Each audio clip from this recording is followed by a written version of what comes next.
देखिए, शरीर के अंदर से आपने अगर जमी हुई गंदगी निकाल दी तो आपकी बॉडी से एक्सेस फैट खत्म हो जाएगा, तो आपका डाइजेशन अच्छा हो जाएगा और खाया पिया शरीर को लगेगा। कुल मिलाकर आप कह सकते हैं कि मोटा इंसान पतला होकर नॉर्मल साइज में आ जाएगा, क्योंकि उसकी बॉडी के ऑर्गन फालतू की चर्बी को हटा देंगे।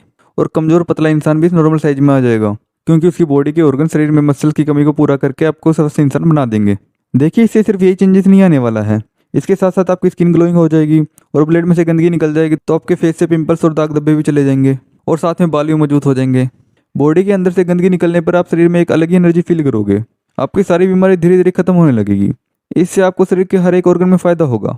चलिए पहले हम ये जानते हैं कि जब हम खाना खाते हैं तो उसका प्रोसेस क्या रहता है। खाना हमारे मुंह से हमारे पेट में जाता है और फिर छोटी आंत में, देन बड़ी आंत में। इसके बाद ये वेस्ट के रूप में बाहर आ जाता है। देखिए, फलों को पचाने में हमारा डाइजेस्टिव सिस्टम लगभग 3 घंटे लेता है और सब्जियों को पचाने में लगभग 6 घंटे लेता है और अनाज को पचाने में 18 से 20 घंटे लग जाते हैं। अब देखिए, फल और सब्जियां तो हमारा डाइजेस्टिव सिस्टम एक ही दिन में ही पचा लेता है और अनाज तो हम दिन में 2 से 3 बार खाते हैं। मतलब पहले वाला पचा नहीं और हम दोबारा अनाज खाने लगते हैं। तो इसमें होता यह है कि खाना पचने की बजाय सड़ने लगता है। अब जहाँ सड़न होगी वहाँ वायरस, बैक्टीरिया और कीड़े भी पनपने लगते हैं। जैसे हम सब ने सुना है कि पेट में कीड़े हो गए हैं। अब ऐसा तो नहीं है कि उस व्यक्ति ने कीड़े खाए होंगे, ये कीड़े उस सड़न की वजह से पैदा होते हैं। अब जहाँ सड़न होगी वहाँ गैसेस भी रिलीज होगी, जिससे हमको गैस्ट्रिक प्रॉब्लम भी होती है। और ना जाने हमने कितने fast food, burger, chow mein, biscuit, नमकीन खाए होंगे जो पेट में बड़ा सड़ रहा है, क्योंकि इन सब में फाइबर नहीं होता है। ये हमारे पेट और रातों के अंदर जाकर चिपक जाते हैं और वहाँ सड़ते रहते हैं। अब जहाँ सड़न होती है वहाँ वायरस, बैक्टीरिया पनपते हैं और फिर वहाँ घाव होने लगता है, जिसे हम इन्फेक्शन कहते हैं। और जैसे जैसे घाव बढ़ता रहता है फिर वो इन्फ्लामेशन में बदल जाता है, जिससे बॉडी को बहुत ज़्यादा नुकसान होता है। और ये हम समझ ही नहीं पाते कि हमारे शरीर के साथ ऐसा क्यों हो रहा है। आप देखिए, ये हमारी आंत है, ये एक पाइप जैसी होती है। और जब हम इंसान की बनाई हुई ऊटपटांग चीज़ें खाते हैं, जैसे बर्गर, पिज्जा, चाउमीन, बिस्किट, नमकीन वगैरह वगैरह, ये सब हमारी आंतों में भीतरी दीवारों पर चिपकने लगता है और सड़न करता है। और जब हम खाना खाते रहते हैं तो ये उस खानों को आंतों में से निकलने ही नहीं देता है, जिससे कुछ लोगों को भूख लगनी बंद हो जाती है और इसी से कब्ज, पाइल जैसी समस्या भी होने लगती है। अब ये भी जानिए, जो हमारी छोटी आंत होती है यही खाने को ऑब्जॉर्व करके ब्लड में भेजती है, जिससे हमारे शरीर को एनर्जी मिलती है और हमारे शरीर का विकास होता है। और अगर इसी आंत पर गंदगी जमा होती है तो ये गंदगी को ऑब्जॉर्व करके ब्लड में भेज देता है और फिर ये ब्लड हमारे पूरे शरीर में सर्कुलेट होता है। और अब ये ब्लड में गंदगी हमारे फेस पर जाती है तो इससे फेस पर पिंपल्स और दाग धब्बे होते हैं। और स्किन में रहता है तो वहाँ पर सोराइसिस और स्किन एलर्जी जैसी बीमारियाँ होती हैं। ऐसे ही सारी बीमारियाँ आती हैं। जैसे हार्ट की नसों में यही गंदगी जमती है तो व्यक्ति को दिल की बीमारियाँ होती हैं। और यही गंदगी किडनी स्टोन, यूटेरस में सिस्ट, फाइब्रोइड्स होने लगती है। और अगर बड़ी आंत में जमने लगी तो उससे होगी कब्ज। और यही गंदगी हमारे रेस्पिरेटरी सिस्टम में जमने लगी तो उससे होगा अस्थमा। और यही गंदगी आर्टरीज में जमने लगी तो होगा कोलेस्ट्रॉल। अब देखिए, अगर आपने ये गंदगी साफ नहीं की और गंदगी बढ़ाते चले गए तो इससे होने लगेगा ट्यूमर और फिर कैंसर। तो इस शरीर का सिंपल सा फंडा है शरीर की सफाई। जैसे हम बाहर से शरीर की सफाई रखते हैं, वैसे ही शरीर की डेली अंदर से भी सफाई होनी चाहिए। अब आपको करना क्या है वो देखिए। पहला तो है शरीर के अंदर जमी हुई गंदगी को बाहर निकालना, और दूसरा है कि ऐसा भोजन खाना जिससे शरीर में गंदगी ना जमे। अब पहला स्टेप है गंदगी निकालने का। अब हम उसको कैसे निकालेंगे तो सुनिए। हमारी बॉडी 24 घंटे काम करती रहती है। हमारी बॉडी के अंदर जो ऑर्गन्स हैं वो पचाने का काम करने के बाद शरीर के अंदर से गंदगी बाहर निकालने में लग जाते हैं। जैसे हम कोई भी काम करते हैं तो उसके बाद सब कुछ समेट कर रख देते हैं, ऐसा ही बॉडी करती है। पर अब बॉडी को तो सफाई करने का काम पेट में पड़े भोजन को पचाने के बाद होता है। अब जब तक ये भोजन रहेगा तो पचाने का काम ही चलता रहेगा, सफाई हो ही नहीं पाएगी। तो इसके लिए आपको करना होगा फास्टिंग। हमारे पहले के समय में हमारे पूर्वज फास्टिंग करते थे। ये जितने भी हम त्योहारों पर फास्टिंग करते हैं वो शरीर के लिए बहुत बढ़िया रहता है। अब समझिए कैसे, इसका मैकेनिज्म समझिए। देखो, शरीर के अंदर अगर हम भोजन नहीं डालेंगे तो बॉडी के जो ऑर्गन्स हैं वो पहले के जो पेंडिंग काम है उनको निपटाने लग जाएंगे। हमने अपने शरीर के ऑर्गन्स को एक बार भी छुट्टी ही नहीं दी, पर ये ऑर्गन छुट्टी लेते ही नहीं है। जिस दिन आप शरीर के अंदर खाना नहीं डालते हैं उस दिन बॉडी के ऑर्गन्स बॉडी को अंदर से क्लीन करने का काम करते हैं। और जो बॉडी के अंदर अनवांटेड ग्रोथ हो रही होती है, जैसे गांठ, रसोली, किडनी स्टोन, गोलब्लैडर स्टोन, बढ़ती हुई हड्डी, ये सब अनवांटेड ग्रोथ होती है। जब बॉडी के पास पचाने का काम नहीं होता तो ये अनवांटेड ग्रोथ को ख़त्म करके, इन्हें ऑब्जॉर्व करके इनसे न्यूट्रिएंट्स ले लेती है और वेस्टेज को बाहर कर देती है। बॉडी टॉक्सिन यानी गंदगी निकालने का सबसे ज़्यादा काम रात में करती है, और वो रात में तब होगा जब आप टाइम से सो जाते हैं। बॉडी का डिटॉक्सीफाई का काम रात 11 बजे से लेकर सुबह 3:40 तक रहता है। मतलब आपको रात में 11 बजे से ही गहरी नींद में होना जरूरी है। तो अगर आपको 11 बजे गहरी नींद में सोना है तो उसके लिए आपको 10 या 10:30 बजे बेड पर चले जाना चाहिए। आपके शरीर के सबसे बड़े डॉक्टर, चिकित्सक आपके शरीर के अंदर ही बैठे हैं, वो आपके ऑर्गन्स। इनसे बड़ा डॉक्टर कोई नहीं है। आपकी बीमारी को यही जानते और पहचानते हैं, दूसरा कोई नहीं। और यही ठीक करते हैं। बात है बस इनको सपोर्ट करने की। चलिए मैं आपको ये और बता देता हूँ कि आपकी बॉडी के अंदर की सफाई कौन करता है और कैसे करता है। देखिए हमारी बॉडी बनी है सेल्स से, और सेल्स में 90% बैक्टीरिया होते हैं। ये गुड बैक्टीरिया होते हैं। एक एग्जांपल ले लेते हैं। जैसे एक हॉस्पिटल में सभी तरह का स्टाफ होता है। जो पेशेंट को ट्रीट करते हैं वो होते हैं डॉक्टर। और जब शाम के टाइम हॉस्पिटल बंद हो जाता है तो सफाई वाले कर्मचारी आकर पूरे हॉस्पिटल की सफाई करके चले जाते हैं। ऐसा ही कुछ होता है हमारे शरीर के अंदर। आपने बहुत लोगों से सुना होगा कि रात का डिनर सूरज डूबने से पहले कर लेना चाहिए। आज मैं आपको उसका मैकेनिज्म बताता हूँ। देखो, सूरज की रोशनी के समय हमारे पेट में एसिड तेज रहता है। मतलब कि आप जब उस टाइम पर कुछ खाओगे तो पेट में पड़ा एसिड उस चीज़ को पचा देगा। और जब हम सूरज छिपने के बाद खाना खाते हैं तो पेट में पड़ा एसिड बंद हो जाता है।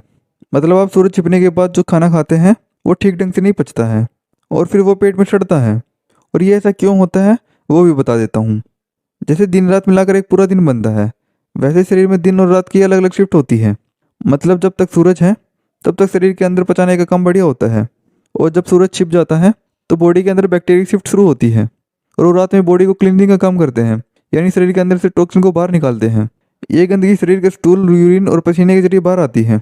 और जैसे ये गंदगी बाहर आनी शुरू होती है वैसे ही आपको अपनी बीमारी में आराम मिलने लगता है, चाहे वो कोई भी बीमारी क्यों ना हो। अभी आपको अपनी बॉडी का सारा मैकेनिज्म समझ आ ही गया होगा। तो अब चलते हैं डाइट की तरफ। अब डाइट क्या फॉलो करनी है जिससे गंदगी बाहर निकले और खाना अच्छे से पच जाए और सड़े ना। आपको दिन की शुरुआत ऐसे करनी है। आपको सुबह उठते ही लौकी का जूस पीना है।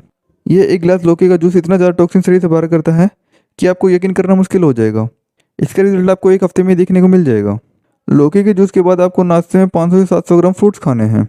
ये फ्रूट्स कोई भी सीजनल फ्रूट्स हो सकते हैं, जो भी आप मौसम के अनुसार खाना चाहें, जैसे कि एप्पल, मौसम्बी, अंगूर, जो भी मौसम के हिसाब से अवेलेबल हो जाए। अब इन फ्रूट्स को खाने का मैकेनिज्म भी समझिए। देखिए, फ्रूट्स में लाइव एंजाइम होते हैं जो हमारे पूरे शरीर में घूम जाते हैं और ब्लॉकेज को खोलने का काम करते हैं। साथ में इन फ्रूट्स में फाइबर की मात्रा भी ज़्यादा होती है जो आपके आंतों में जमी गंदगी को हटाने का काम करती है। फाइबर का सीधा मतलब समझिए। देखो, जो चीज़ पानी में ना घुले उसमें फाइबर होता है। जैसे हम मौसम्बी का जूस पीते हैं तो उस मशीन में मौसम्बी डालने पर मौसम्बी का रस निकलता है। वो रस अलग हो जाता है और हार्ड मटेरियल अलग हो जाता है। जो हार्ड मटेरियल निकलता है, जो मशीन में से मौसम्बी का जो गुदा निकलता है, वही फाइबर होता है। और वही फाइबर आंतों को क्लीन करते हुए जाता है और स्टूल के रास्ते से गंदगी को बाहर कर देता है। इसलिए कहा जाता है कि जूस से अच्छा तो फल को डायरेक्ट खाना होता है। अगर आप डायरेक्ट फ्रूट खाते हैं तो आप फ्रूट में से 100% न्यूट्रिएंट्स ले लेते हैं, और अगर आप उसका जूस निकालते हैं तो आप उसमें से 60% न्यूट्रिएंट्स ले पाते हैं। अगर जूस पीना अच्छी बात है तो फल का खाना बहुत ज़्यादा अच्छी बात है। फ़र्क बस इतना ही है, जूस अच्छा है और फल खाना बहुत अच्छा। तो अब आपके ऊपर है, आप अच्छा चाहते हैं बहुत अच्छा। इसके बाद आता है आपका लंच। लंच में आप 2 प्लेट लेंगे।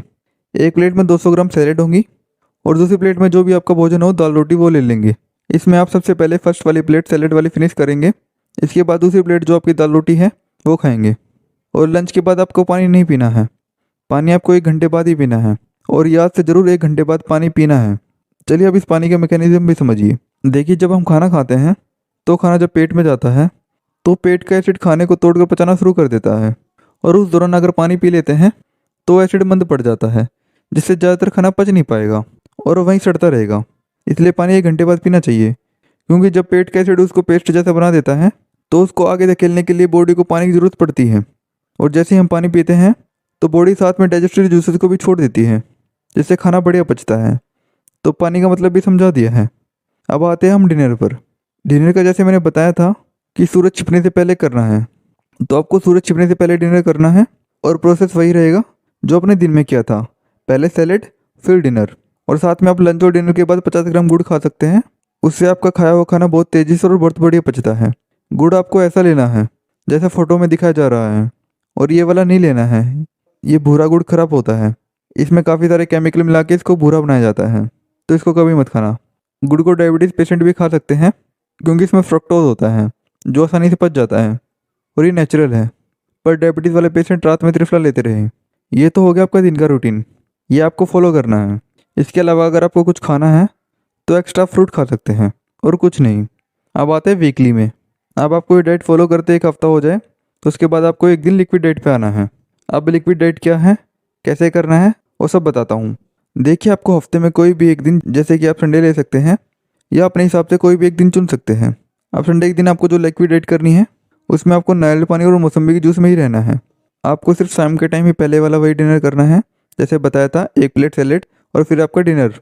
और उससे पहले आपको पूरे दिन मौसम्बी जूस और नारियल पानी ही लेना है। इससे होगा ये कि बॉडी को ऑर्गन्स को क्लीनिंग का ज़्यादा टाइम मिलेगा और वो इन टॉक्सिन को जल्दी बाहर कर देंगे। इससे आपकी बीमारी और जल्दी ठीक होनी शुरू हो जाएगी। अब देखिए, अगर आप ये सब कुछ 3 महीने तक फॉलो करते हैं तो बॉडी का गंदा ब्लड खत्म होने लगेगा। और जो आप डेली हेल्दी फ्रूट खाते हैं, इनका शुद्ध ब्लड आपके शरीर के अंदर होगा, जिससे आपका थायराइड, ब्लड प्रेशर, डायबिटीज़, अल्सराइटिस, स्किन प्रॉब्लम, मोटापा, कमजोरी, थकान, ये सब दूर होगा। मैं आपको इस बात की गारंटी देता हूँ कि ये सब फॉलो करने के बाद आपको बहुत ही बेहतरीन रिजल्ट देखने को मिलेगा। ये सब कुछ हमने काफ़ी पेशेंट से फॉलो करवा कर काफ़ी पेशेंट को ठीक किया है। हमने ये वीडियो आप लोगों के लिए बहुत ही मेहनत से बनाई है। तो इस वीडियो को एक लाइक करके चैनल को सब्सक्राइब जरूर कर देना और अपने दोस्तों और घर के लोगों के साथ ये वीडियो जरूर शेयर करना, क्योंकि हेल्थ ही सबसे बड़ा धन है। तो मिलते हैं नेक्स्ट वीडियो में। तब तक आप कम से कम 1 वीक के लिए इसको जरूर ट्राई कीजिएगा, क्योंकि 1 वीक में ही आपको रिजल्ट देखने को मिल जाएगा। धन्यवाद।